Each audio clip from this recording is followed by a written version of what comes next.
Bapak Ridwan Kamil dikabarkan akan maju kembali melawan Kang Deddy Mulyadi di Jawa Barat. Ini saya ingin tahu pendapat kalian, wahai warga Jawa Barat. Bagaimana kemudian jika benar-benar Kang Emil yang membuat statement dalam beberapa hal yang ditemukan di media sosial, yang tulisan itu yang tersebar di media sosial dinisbatkan kepada Bapak Ridwan Kamil. Walaupun kita tidak boleh terlalu yakin, begitupun saya pribadi tidak yakin bahwa tulisan itu ditulis oleh Kang Emil. Tapi mungkin ada fans-fans Kang Emil, relawan-relawan Kang Emil, atau pihak ketiga yang tidak bertanggung jawab yang sengaja ingin mengadu domba, kita tidak tahu. Tapi apapun itu, kalau kita boleh mengandai-andai nih, bagaimana kemudian kalau Ridwan Kamil benar-benar maju kembali berhadapan dengan Kang Deddy Mulyadi? Saya ingin perlihatkan kepada Anda pendapat-pendapat warga Jawa Barat. Silakan simak di sini. Ridwan Kamil bakal mencalonkan kembali sebagai Gubernur Jawa Barat 2029. Jujur poe ayeuna loba pisan foto-foto nu kos kararye lewat ka beranda aing. Tulisan teh maaf, saya akan kembali karena Jawa Barat terlalu cantik untuk dibiarkan berantakan. Ya dangukeun Bapak RK yang terhormat, kalau misalkan pernyataan eta bener. Salah satu yang membuat Jawa Barat berantakan itu kan Bapak. Habis masa jabatan Bapak, ya Bapak meninggalkan hutang Masjid Al-Jabar 1 triliun. Hutang BPJS, dana hibah jor-joran, ada dugaan korupsi dana iklan, dan ninggalkeun toren. Astagfirullah, keceplosan eta mah. Jadi yang sebenarnya membuat berantakan itu, terus ada pernyataan ya Jabar terlalu cantik. Kirain yang cantik itu Aura Kasih. Astagfirullah, keceplosan deui. Poyaina loba keceplosan euy. Saya sebenarnya tidak mempermasalahkan ya RK mau nyalon lagi atau tidak gitu. Eta mah hak RK, hak Ridwan Kamil. Kalau misalkan ada yang milih. Tapi eta pernyataan Jabar terlalu cantik, sayang untuk dibiarkan berantakan. Aduh, eta yang mudah-mudahan eta teh nya lain pernyataan RK. Da ame sampai ngecek loh browsing di berbagai media online. Katanya Ridwan Kamil tidak pernah berstatement seperti itu. Cik atuh ieu mah buat oknum yang tidak bertanggung jawab, anu niat banget gitu nyieun gambar eta dikasih tulisan seolah-olah Ridwan Kamil berstatement seperti itu. Tujuanna naon? Ari eta teh pendukung RK apa haters RK? Inilah dua pemimpin hebat di Jawa Barat. Pilkada Jawa Barat 2029. Bisa jadi salah satu pertarungan paling menarik. Bayangkan jika Ridwan Kamil kembali maju, mencalonkan diri sebagai Gubernur Jawa Barat, dan harus berhadapan langsung dengan Deddy Mulyadi. Dua tokoh besar dengan basis pendukung yang sama-sama kuat. Yang satu dikenal dengan berbagai terobosan pembangunan modern. Yang satu lagi terkenal sangat dekat dengan budaya dan dicintai masyarakat. Kalau benar keduanya maju di Pilkada Jabar 2029 nanti, menurut kalian siapa yang bakal menang? RK atau KDM? Tulis di kolom komentar. Jadi pemimpin cuma biar kelihatan kerja, Deddy Mulyadi sindir keras Ridwan Kamil. Ketika saya menjadi gubernur, saya sangat terbelalak ketika saya membaca data. Kenapa? Rangkaian kegiatan teknologi informasi nilainya triliunan dalam setiap tahun. Dan belanjanya itu tidak berubah. Saya berubah itu semuanya di berubah. Kenapa TI saya perkecil? TI itu menurut saya murah. Cukup apa? Cukup gunain anak-anak kita yang mampu banyak. Tetapi di balik itu dia menjadi predator ekonomi. Di mana predator ekonomi? Belanja jalan 200 juta bisa menggerakkan 30 orang. Belanja jalan 1 miliar bisa menggerakkan 100 orang. Belanja bangunan 10 miliar bisa menggerakkan 500 orang. Belanja teknologi informasi dengan harga yang diciptakan sendiri hanya untuk 1 orang. 1 triliun hanya bisa digerakkan dan menggerakkan 1 orang. Dan masuk dalam 1 orang. Dan masuk dalam rekening 1 orang. Seperti saya katakan, saya baru saja mendapat informasi tentang pengeluaran belanja media pemerintah Jawa Barat.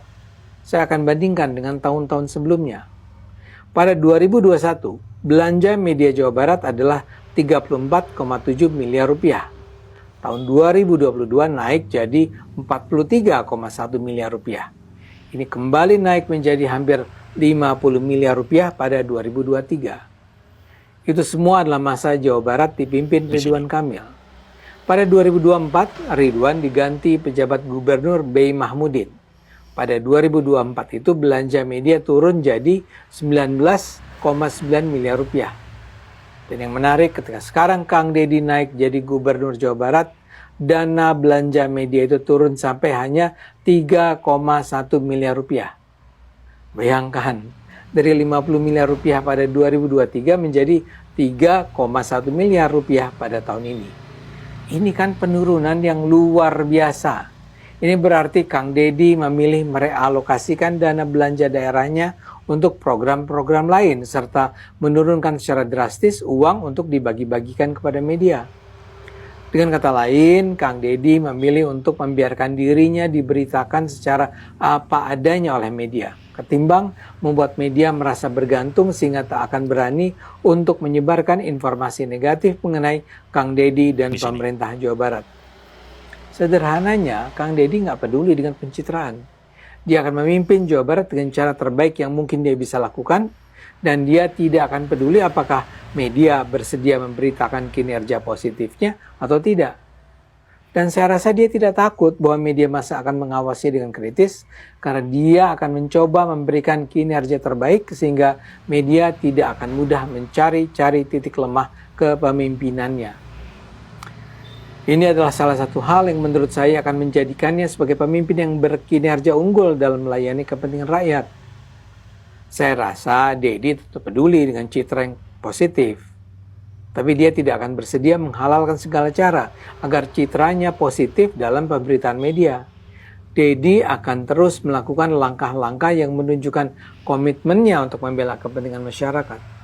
RK lebih baik dibanding Kang Deddy, apakah benar? Coba kita kupas tuntas tentang hasil kinerja di antara keduanya. Dari mulai tambang Cigudeg Parung Panjang, RK memilih membiarkan akibatnya jalanan jadi hancur, ratusan nyawa pun ikut melayang. Sedangkan Kang Deddy memilih menutupnya, membuat jalan jadi mulus.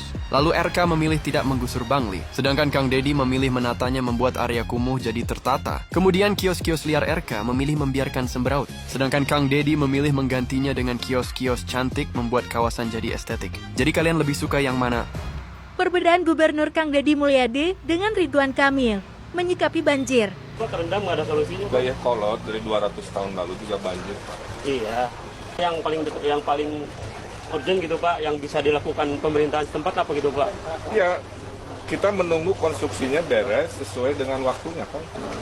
Di luar itu kita membantu menyediakan tempat-tempat pengungsian, makanan dan lain-lain. Makanan mana, Pak? Dari yang Pak, jangan yang diperhatikan yang di tempat pengungsian, Pak. Perhatikan orang-orang yang di dalam. Bapak dengerin dulu. Dalam pemerintahan itu ada manajemennya. Ini warga nih lebih aneh lagi.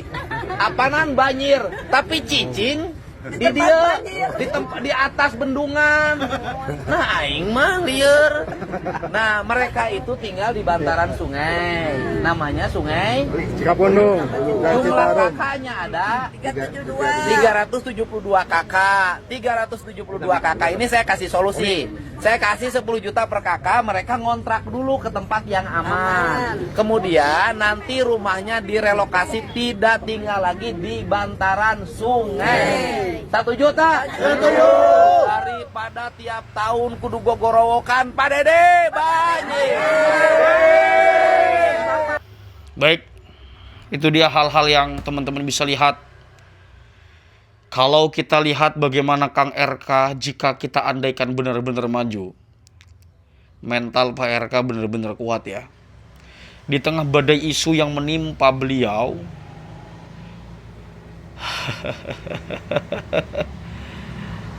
ya selesaikan dulu semua isu itulah.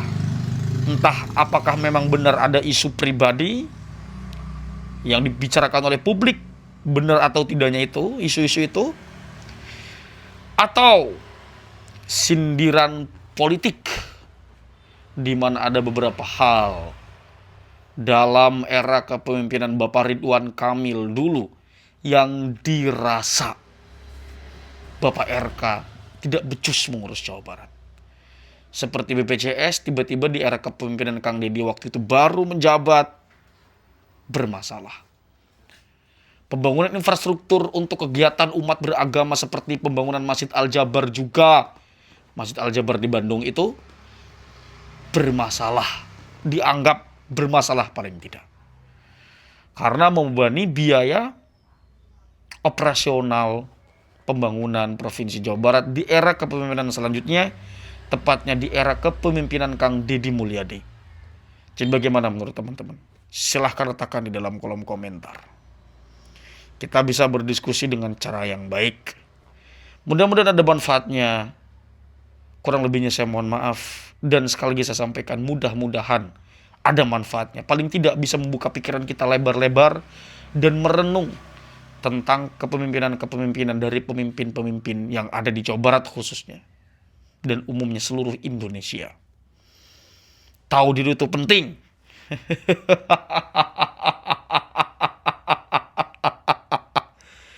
Wassalamualaikum warahmatullahi wabarakatuh.